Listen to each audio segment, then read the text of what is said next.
Well, hello, my friends. Welcome back to another Wednesday conversation here with my good friend Beth English and myself. Hi, Beth. How are you? I'm doing great. How are you today? I'm doing good and excited because today, as you guys can see it on the title right above us, we're going to talk about how to keep up with social media in 2021, 2022, to whatever you're watching this episode. How in the world do we keep up with that? So that's the conversation for today. And first of all, if you haven't seen last week's episode where we talk about fun, check it out because it was really great episode. I really enjoy it a bit, and this kind of continues that fun factor. Yes, I want to have fun on social media. Exactly, right. We're So having fun right now, so we're already doing a great job. we are already in. This is it, my friends. Thank you for joining us today. No. So let's talk about how do we, in the world do we keep up with social media? 'Cause everything changes in so many ways. And again, talking to a lot of the artists that I'm coaching, it's always kind of like the stress factor, right? Like how do I keep up with Facebook and Instagram and Twitter and Pinterest or whatever you may be at, the new things that come out and feels like you're catching up on one and then now the other one picks up over here and now there's TikTok around and now oh geez, I have to learn a new one. So how in the world do you keep up with everything, right? And I think that's the biggest question. So I have good news and bad news. Right? I think so. I'll start with the bad news. So the bad news is that you can't, it's really impossible to keep up with everything that's happening at every moment with all the social media platforms that we are all in, unless you work as a social media manager and that's what you do, all day. Well, you have a better chance. But if you're an artist, a creator like Beth and I, and you know that we create, we do the things that we do, and then we have to do our social media to connect with people, to create our communities and so on. But it's not the thing that we're doing 24/7. So on the downside, I don't think we can't keep up with it because things change. And I bet, let me ask you this: do you remember, like when Instagram first came around, and when you jump in and when I jump in? Remember how easy it was to use? Pictures only. You uploaded a picture, put a caption, hashtags, and then you put a filter. Remember those filters that they had? Hmm. Some of them were like blurry or like edges and stuff like that, and that was it, right?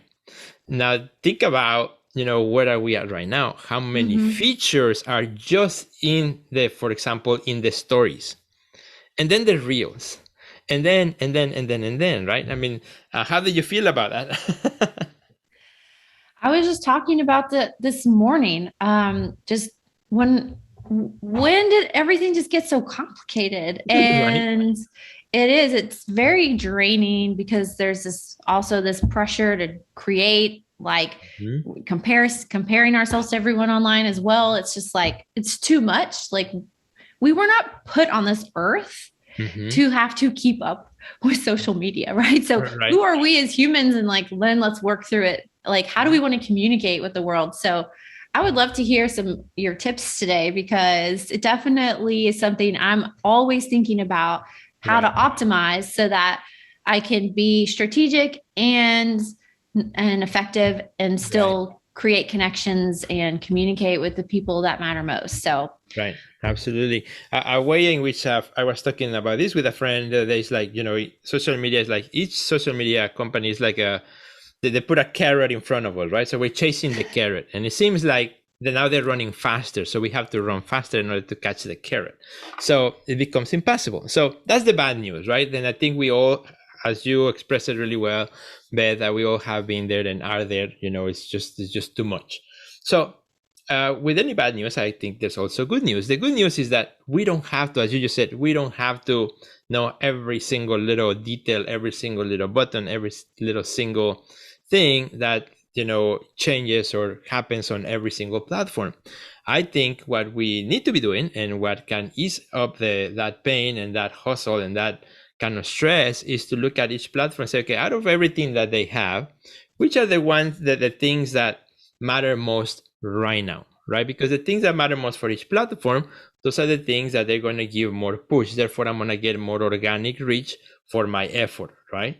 So, for example, if I were to look at Instagram, well, Instagram, they have said already in 2021 very clearly, and even the CEO showed up in his Instagram account and he said, now we are all about video. and video is going to push more. Video is going to be, have a preference. They didn't say that, but it's going to have a preferential feel to it because they are competing with TikTok, right? So that means that if I'm, as a creator, going to spend a little bit more time on making videos, well, I can expect to get more reach, right? If I if I wasn't doing video. So that kind of eases a little bit of my stress. Like, okay, I know I can focus more on videos and how I can create more video content that would be good for my audience, and make that as part of my strategy, even if I don't have to know every single little detail or every little thing about that platform. On Facebook, for example, they have also said that they really reward conversations. They want people to really have long, extended conversations in the post, and those are the ones that reach more people. So kind of knowing those things, that which platform are preferring at any given time, kind of helps us to decide how we're going to create our content.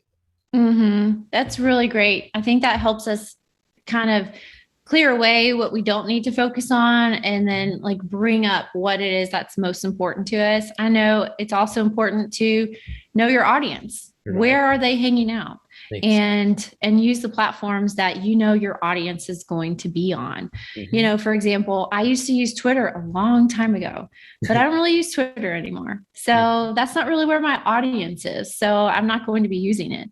But I do know that I have audience on LinkedIn and on Instagram and Facebook. And so even between the three of those, it's too much. And so there are ways that we can plan our content so that it is more strategic, so that we save more time. But it is important to like have that goal, know what it is that you want to do, and then just do it. And I'm always thinking about this because I'm wanting to simplify the process, like hack the process to make it easier.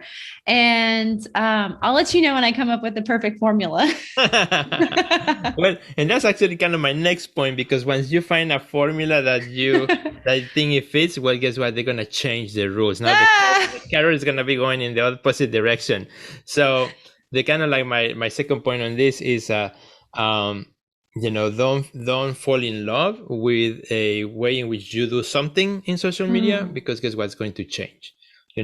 We all love pictures. As artists, we love putting pictures, and pictures is our thing, right? It's the static image of our art and whatnot. But if I fall in love with that and I just get stuck with that because that's the one thing that's easy and I know and it's the one I love, well, I'm gonna be left behind when everything else is moving in a different direction. So, be open to adapt. I think that adaptability is a key word here when trying to keep up with your social media. Adapt. Take the things that are relevant for you and that, as Beth said, that are relevant for your audience. Work with those, and when those change, be willing to change. Be willing to adapt again, because you're never gonna be able to get to a point where it says, "I'm finally caught up. I know everything," because the next day they're gonna change something. So. That's kind of like the two sides of the coin, of going between, catching up with social media. Well, we just can't, right? We do the best with what we have and with what we are good at as well. And then, apply that and modify it as needed. So what you're saying is that we should probably just get better at doing video, right? Yes, pretty much. So every platform is going video wise. Now that doesn't mean that everything's going to be video, but however, I think, well, think about it, video is just more engaging. I can see a picture of Beth, but I can see Beth talking. I will connect better with Beth when she's talking in video because I feel like she's talking to me, right? So I think that's how we feel, and at the end of the day, we want to get closer to the other people. So I think as artists, when we invite people into our lives through our videos of our studio, videos of the tools that we have, the behind the scenes stuff that people who are not artists, want to see. Definitely. I know that I'm trying every day to be better at video. And ever since we started making these videos together, I've been getting so much better at it. And so thank you, Sergio. You're leading me in the right direction. Well, hope so. And well, my friends, thank you for watching this. And well, I want to make a quick announcement really fast, Beth, I don't know if I have time, but really quickly, tomorrow is my birthday, my 50th birthday. So 50 Happy years. Birthday! Thank you so much. So to celebrate my 50th birthday, I'm gonna go live on Instagram and Facebook and everywhere else tomorrow, November 18th. And I'm gonna invite 5 friends. We're gonna spend 10 minutes with each friend. So 50 minutes with friends, and each friend is going to bring something super special to a conversation to help artists, with our marketing, with our social media, with our creative process. So Beth is going to be there. She's going to join us. She's first in the lineup.